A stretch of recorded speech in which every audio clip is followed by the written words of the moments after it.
Final হারের মধুর প্রতিশোধ অস্ট্রেলিয়াকে হারিয়ে টি-20 বিশ্বকাপের সেমিফাইনালে রোহিতরা।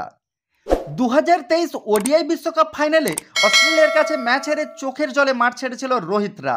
আজ সেন্ট লুসিয়ায় টি-20 বিশ্বকাপের সুপার 8-এর ম্যাচে সেই অস্ট্রেলিয়াকে 24 রানে হারিয়ে ফাইনালে উঠল রোহিত শর্মার নেতৃত্বাধীন ভারতীয় দল। এর থেকে মধুর প্রতিশোধ আর কী বা হতে পারে। এদিন সেন্ট লুসিয়ায় টসে জিতে ভারতকে ব্যাটিং করার জন্য আমন্ত্রণ জানান অস্ট্রেলিয়ার অধিনায়ক মিচেল মার্শ। তবে তিনি দুঃস্বপ্নেও ভাবতে পারেননি তার বোলিং আক্রমণের সাথে ঠিক কী হতে চলেছে। রোহিত এদিন প্রকৃতই হিটম্যান রূপে আবির্ভূত হন। তিনি কোনো অজি বোলারকেই রেয়াত করেননি।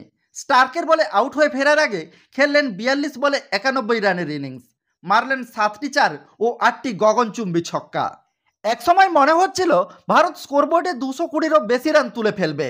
তবে রোহিত ও সূর্যকুমার আউট হতেই রানের গতি কমে যায়। 16 বলে 31 রান করেন স্কাই। শেষ দিকে হার্দিক, দুবে ও জাডেজার মিলিত প্রচেষ্টায় স্কোরবোর্ডে 205 রান তুলতে পারে ভারত। তবে ভারতের ইনিংসের শুরুটা মোটেও ভালো হয়নি। শুরুতেই হ্যাজেলউডের বলে 0 রানে ফেরেন বিরাট কোহলি। পন্থের ইনিংসও দীর্ঘস্থায়ী হয়নি। তবে রোহিতের ব্যাট আপাতত সবকিছু সামাল দিয়ে দেয়। সরাসরি সেমিফাইনাল খেলতে হলে অস্ট্রেলিয়াকে ভারতের দেওয়া টার্গেট 15.3 ওভারের মধ্যে চেজ করতে হবে। এমন পরিস্থিতিতে ব্যাট করতে নেমে শুরুতেই ডেভিড ওয়ার্নারের উইকেট হারিয়ে বসে তারা। এরপর ট্রাভিস হেডের সাথে জুটি বেঁধে পাল্টা মারতে শুরু করে মিচেল মার্শ। পরিকল্পনা মতোই এগোচ্ছিল তাদের ইনিংস।